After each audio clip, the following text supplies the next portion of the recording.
China के बीच में ये कन्फ्लिक्ट हो रहा है, ये जो सीमा के ऊपर, जिसको हम उसके बारे में मैं कुछ बताना चाहूँगा कि ये कहाँ हो रहा है और इसके क्या कंसिक्वेंस है, क्यों हुआ। देखिए, इंडिया और जो चाइना के बीच में जो लगभग 4000 किलोमीटर की जो लाइन है, वो ब्रिटिश इंडिया के टाइम में एक ब्रिटिश सर्जन थे, अधिकारी थे, जिनका नाम था मैकमोहन और तिब्बत के राजा के बीच में एक जो है उस वक्त तिब्बत एक अलग ऑटोनोमस पार्ट था चाइना का, चाइना से दूर था, अलग था। तो उनके बीच में एक संबंध हुआ कि उन्होंने एक लाइन, जो हिमालयन जो माउंटेन है उसके ऊपर उन्होंने एक काल्पनिक एक लाइन ड्रॉ की, जो कि फिजिकली वहाँ पे ऐसा कुछ नहीं था कि हाँ साहब ये चोटी है, ये इंडिया का पार्ट इधर और उधर है वो तिब्बत का पार्ट। उसको मैकमोहन लाइन कहते हैं। 1947 में इंडिया आज़ाद हो गया।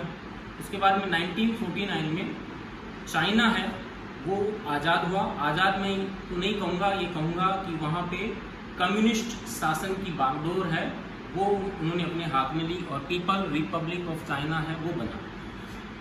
उसके बाद में उसी दौरान 1949 के बाद में ही चाइना है वो एक जो उसकी जो एक कम्युनिस्ट सरकार है वो एग्रेसिव रही और उन्होंने तिब्बत को पूरा टेक ओवर कर लिया।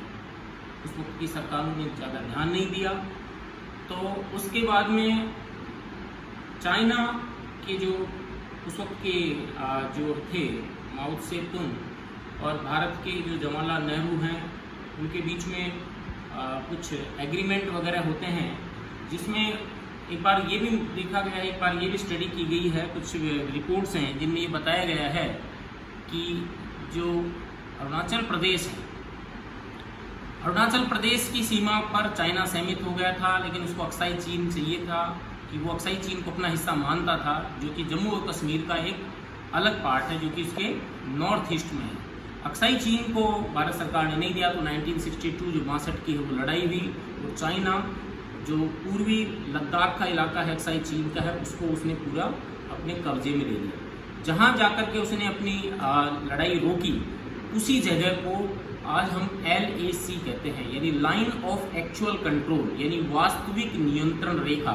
जहाँ उन्होंने अपना रोक दिया, जहाँ उन्होंने अपना वो एक लाइन है जो कि हाइपोथेटिकली है, उसका अभी भी डिमार्केशन कई जगह नहीं हुआ है, लेकिन वो उसके बाद में 70 सालों में सरकारों ने उसके मेन पॉइंट हैं उनको डिमार्क कर दिया कि साहब ये चोटी है, ये पॉइंट है, ये इसके इधर इंडिया है, इधर है चाइना है, और ये एक सहमति बनी आ रही है लगातार। अभी जो 15 तारीख को, जो 15 जून को, 16 जून की रात को जो ये घटना हुई है, मैं इस पर आना चाहूँगा। ये एक पूर्वी जो लद्दाख है उसमें एक घाटी है जिसका नाम है गालवन रिवर, गालवन घाटी। ये दो पहाड़ों के बीच में एक नदी आती है जिसका नाम है गालवन रिवर, और ये नदी जो उत्तर से नॉर्थ हिमालय की जो काराकोरम के पहाड़ वहाँ से एक नदी आती है जिसका नाम है शोक नदी। उस नदी में गालवन नदी आकर के मिल जाती है जो पूर्व से आती है।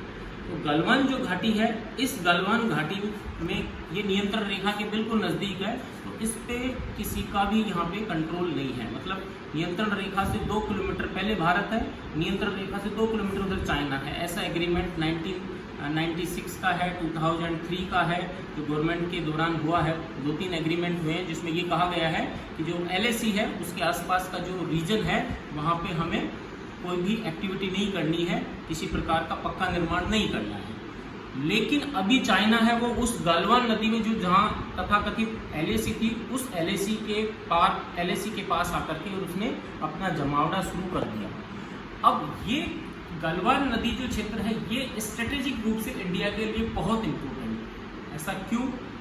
क्योंकि जो गालवन नदी शोक नदी के पास मिलती है, नज़दीक में ही, वहाँ पहाड़ी इलाका है, 2 पहाड़ों के बीच में गालवन नदी बह रही है, शोक नदी जो है उसके पैरेलल, क्योंकि उत्तर से दक्षिण की ओर बहती है, नीचे जो है एक कस्बा है डरबक, वहाँ से लेके और ऊपर तक लगभग 250 किलोमीटर नॉर्थ तक, यानी एक रोड भारत सरकार ने बनाई है जो कि दौलत बेग ओल्डी रोड के नाम से जानी जाती है।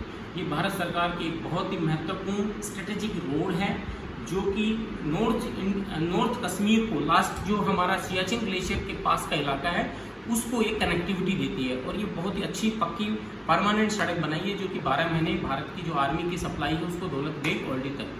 चाइना चाहता है कि इस सड़क को वो यहाँ से दौलत बेग इसमें गालवान रिवर में आकर के यहाँ अपना बेस बना ले और उस सड़क पे ये पूरा नज़र रख सके कि कौन सा कॉन्वॉय जा रहा है, कौन सी आर्मी की वहाँ पे ट्रूप जा रही है, ये वहाँ से नज़र रखना चाहता है। तो ये जो है सड़क है वो हमारी भारत की जो स्ट्रेटेजिक सड़क है, गालवान नदी में चीन के आने के कारण उसको खतरा महसूस होगा, डेफिनेटली होगा, क्योंकि कल को इंडिया यदि वहाँ पे दौलत बेग ओल्डी DBO जिसे कहते हैं वहाँ यदि आर्मी की ट्रूप्स भी भेजता है, कुछ भी भेजता है, तो चाइना उसको डिटेक्ट कर लेगा और वो फायर भी कर सकता है, उसकी फायर की रेंज में है ये सड़क। जैसा कि कारगिल के समय हुआ था, जो द्रास कारगिल की लड़ाई हुई थी 1999 में, उसमें जो लेह और श्रीनगर जो हाईवे था करगिल के पास, वो पाकिस्तान की सेना ने अपने रडार में ले लिया था, क्योंकि वो ऊपर चोटियों पे आ गए थे और वो वहाँ देख करके फायरिंग कर सकते थे, भारतीय सेना को निशाना बना सकते थे, उसकी सप्लाई चेन को काट सकते थे। सेम वही चीज़ जो है यहाँ पे चाइना करना चाहता है। इसलिए ये गलवान जो क्षेत्र है ये बहुत ही इम्पोर्टेंट है।